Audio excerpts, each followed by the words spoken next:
Dragon ने आंख दिखाई तो निकाल लेंगे आंख, मुंह खोला तो फाड़ देंगे जबड़ा। युद्ध हुआ तो छठी का दूध दिला देंगे याद। सेना प्रमुख के चीन को दो टूक, हमसे जो टकराएगा चूर चूर हो जाएगा। ये मोदी का भारत है बच्चों। मादरे हिंद की सेना से जो टकराएगा वो अपनी मां को भूल जाएगा। जी हाँ, ये ऐसी वैसी नहीं हिंदुस्तान की सेना है जो अपने दुश्मनों के छक्के छुड़ा देती है। युद्ध भूमि में जब दहाड़ती है तो शत्रु की पैंट गीली हो जाती है, वो थर थर कांपने लगता है और उसे अपना काल दिखाई देने लगता है। फिर वो बाप बाप ही चिल्लाता है, चाहे पाकिस्तान हो या उसका डैडी चीन।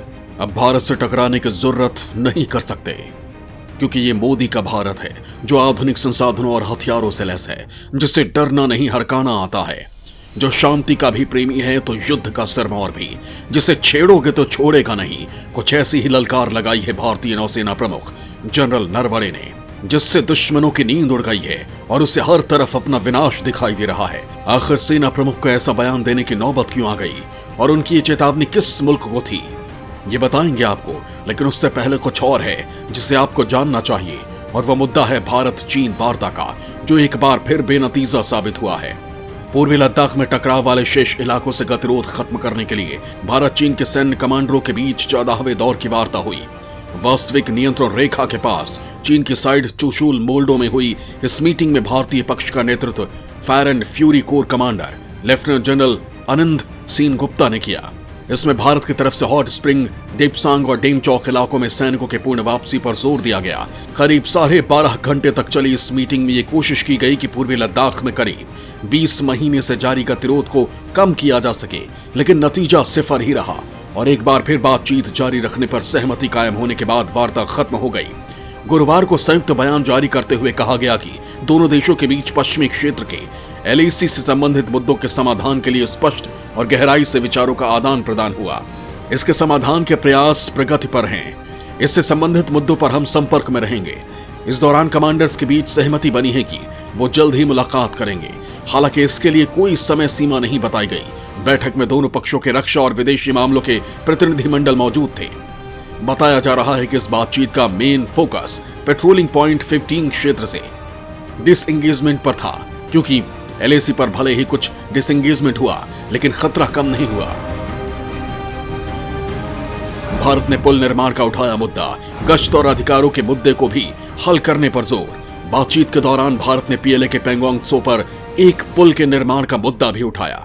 वहीं हॉट स्प्रिंग, डेपसांग और डेपचौक सेक्टर में गश्त अधिकारों के मुद्दों को हल करने पर जोर भी दिया गया। लेकिन चीनी सैनिक इस बात को लेकर कुछ सुनने को तैयार नहीं थे। हालांकि नई दिल्ली में सुरक्षा प्रतिष्ठान के सूत्रों ने बताया कि भारत ने चीन के साथ 14वें दौर की सैन्य वार्ता के दौरान पूर्वी लद्दाख में बाकी संघर्ष वाले स्थानों से सैनिकों को जल्द से जल्द हटाने के लिए दबाव डाला। भारतीय पक्ष ने डेमसोंग बुल्गे और डेमचौक में मुद्दों के समाधान सहित बाकी सभी संघर्ष वाले स्थानों से जल्द सेना को हटाने पर जोर दिया। दरअसल थल सेना अध्यक्ष जनरल MM नरवणे ने कहा था कि पूर्वी लद्दाख में खतरा अभी कम नहीं हुआ है और भारतीय सेना चीनी सेना के साथ दृढ़ तरीके से व्यवहार करेगी। इसी उत्साह से लबरेज भारतीय सेना ने वार्ता के दौरान मजबूती से अपनी बात रखी और चीन की मनमानी नहीं चलने दी। दरअसल भारत और चीन के बीच बातचीत ऐसे माहौल में हो रही थी जब चीनी सेना उस इलाके में पुल बना रही है जो करीब 60 साल से उसके अवैध कब्जे में है। चीन ने अरुणाचल प्रदेश के 15 जगहों के नाम भी बदल दिए, जिसे हास्यास्पद बताया जा रहा है।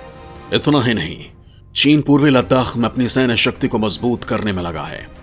चीन किसी रवैये से सेना प्रमुख नाराज थे। इससे पहले 13वें दौर की वार्ता 10 अक्टूबर 2021 को हुई थी। यह वार्ता भी गतिरोध के साथ समाप्त हुई थी। दोनों पक्ष इस वार्ता में कोई प्रगति हासिल करने में विफल रहे थे। भारतीय थल सेना ने वार्ता के बाद कहा था कि उनकी ओर से दिए गए रचनात्मक सुझाव पर चीनी पक्ष सहमत नहीं हुआ और न ही वो कोई आगे की दिशा में बढ़ने वाला कोई प्रस्ताव पेश कर सका। जिस सीमा विवाद की बात हम कर रहे हैं, आखिर वो है क्या और कब से दोनों देश इसे सुलझाने की कोशिश कर रहे हैं, ये भी बताता हूं आपको। क्या है सीमा विवाद, क्यों नहीं सुलझ रहा मुद्दा, भारत चीन के बीच सीमा विवाद है क्या और ये कब से चल रहा है। इसके लिए आपको थोड़ा फ्लैशबैक में जाना होगा। भारत और चीन के बीच सीमा विवाद तो खासा पुराना है, लेकिन 1959 के तिब्बती विद्रोह के बाद जब भारत ने दलाई लामा को शरण दी तो चीन ने भारत के खिलाफ जैसे मोर्चा ही खोल दिया। इसकी परिणति 10 अक्टूबर 1962 को दोनों देशों के बीच पूर्ण युद्ध के रूप में हुई, जब चीन ने बातचीत की आड़ में भारत के खिलाफ जंग की शुरुआत कर दी थी। चीन की सेना ने 20 अक्टूबर 1962 को लद्दाख में और मैकमोहन रेखा के पार एक साथ हमले शुरू कर दिए। दुर्गम और बर्फ से ढकी पहाड़ियों का इलाका होने के कारण भारत ने वहां जरूरत भर के सैनिक तैनात किए थे, जबकि चीन पूरे लाव लश्कर के साथ जंग के मैदान में उतरा था। लिहाजा ये युद्ध भारतीय सेना के लिए एक टीस बनकर रह गया। इसके बाद चीनी सेना पश्चिमी क्षेत्र में चुशूल में रेजांगला और पूर्व में तवांग में कब्जा कर चुकी थी। तब से सीमा का विवाद चला आ रहा है। चीन इसे अपना क्षेत्र बताता है। जहां आपको यह भी बता दें कि भारत चीन युद्ध की सबसे बड़ी वजह 4000 किलोमीटर की सीमा थी, जो कि निर्धारित नहीं है। इसे एलएसी कहते हैं।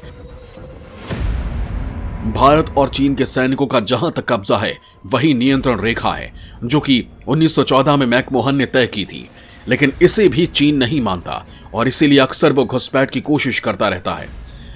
पहले की सरकारें इसे लेकर आक्रामक रणनीति भी नहीं अपनाती थी, लेकिन मोदी सरकार ने अपने रणनीति में बदलाव करते हुए जैसे को तैसा वाली रणनीति अपना ली, जिसके बाद चीन की जरा सी भी मूवमेंट पर भारतीय सेना उसे माकूल जवाब देती है और उसे उसकी हद तक बता देती है। भारतीय सेना के इसी मनोबल को सेना प्रमुख ने बढ़ाते हुए दोस्त के खाल में भेड़िया बने चीन को चेतावनी दी है। आखिर सेना प्रमुख ने क्या कहा है वो बताएं, इससे पहले आपको बता दें कि सेना प्रमुख के बयान को लेकर चीन तिलमिला गया है।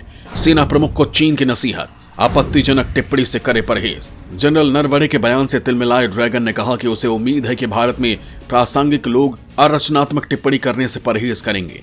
चीनी विदेश मंत्रालय के प्रवक्ता वांग वेनबिन ने कहा है कि अब चीन और भारत सीमा तनाव को कम करने के लिए राजनयिक और सैन्य चैनलों के माध्यम से संचार और बातचीत कर रहे हैं और हमें उम्मीद है कि भारतीय पक्ष के प्रासंगिक लोग अरचनात्मक टिप्पणी करने से परहेज करेंगे।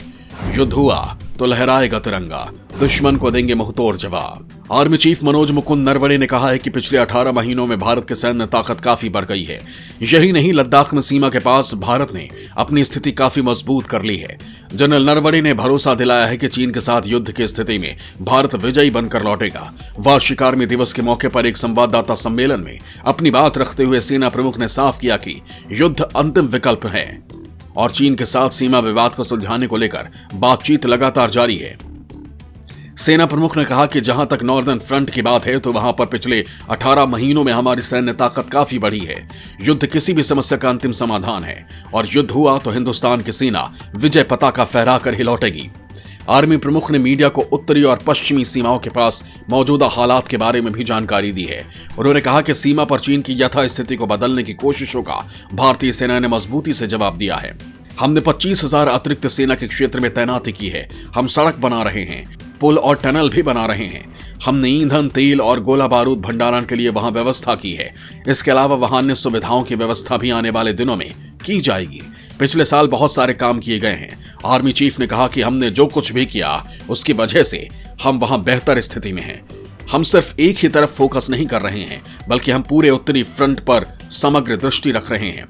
बात सिर्फ सैन्य बलों की संख्या बढ़ाने की नहीं है, बल्कि हथियारों की संख्या बढ़ाने की भी है। यहां बात आधारभूत संरचना के विकास की भी है। आर्मी चीफ ने कहा कि नॉर्दर्न यानी चीन बॉर्डर पर जो हालात पैदा हुए हैं उससे भारत एलएसी पर ज्यादा मजबूत हुआ है, लेकिन चीन ने एलएसी पर बहुत सारा इंफ्रास्ट्रक्चर बनाया है। ये देखना होगा कि ये चीन की परमानेंट छावनी है या इसे भविष्य में हटाएगा। जनरल नरवणे ने यह भी कहा कि भारतीय सेना पूर्वी लद्दाख में चीन की पीपल्स लिबरेशन आर्मी के साथ दृढ़ता और मजबूत तरीके से निपटना जारी रखेगी और वो क्षेत्र में सर्वोच्च स्तर की अभियान संबंधी तैयारियां रख रही है। उन्होंने कहा कि क्षेत्र में भले ही सैनिक आंशिक तौर पर हैं, लेकिन खतरा किसी भी तरह से कम नहीं हुआ है। भारत और चीन के बीच सीमा पर शांति व्यवस्था बनाए रखने को लेकर सेना प्रमुख ने कहा कि अच्छी चीज है कि बातचीत जारी है। हम बातचीत के जरिए इसका समाधान कर सकते हैं और ये बहुत जरूरी मैकेनिज्म है।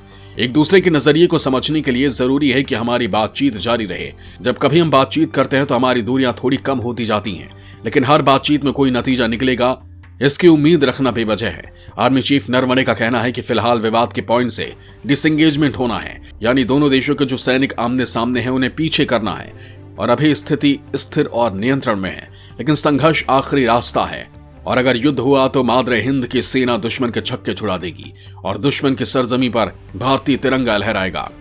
इतिहास गवाह है कि भारत ने कभी युद्ध का आगाज नहीं किया, लेकिन अगर किसी ने उसके ऊपर युद्ध थोपने की कोशिश की तो उसने उसका माकूल जवाब भी दिया है। पड़ोसी मुल्क पाकिस्तान इसकी मिसाल है। पाक के डैडी चीन को भी इससे सबक लेना चाहिए। शायद अभी भी पाक के पापा शी जिनपिंग उस मुगालते में बैठे हैं जो उन्होंने 62 के युद्ध में पाल रखी थी। अब ये पहले वाला हिंदुस्तान नहीं है। अगर तुमने कभी भी हिमाकत की और भारतीय सरजमी पर दोबारा कदम रखने की कोशिश की तो उसके चूल्हे हिल जाएंगी और उसका नामो निशान लेने वाला भी कोई नहीं बचेगा। जय हिंद, जय भारत। हमारा ये वीडियो आपको कैसा लगा हमें कमेंट बॉक्स में जरूर लिखें।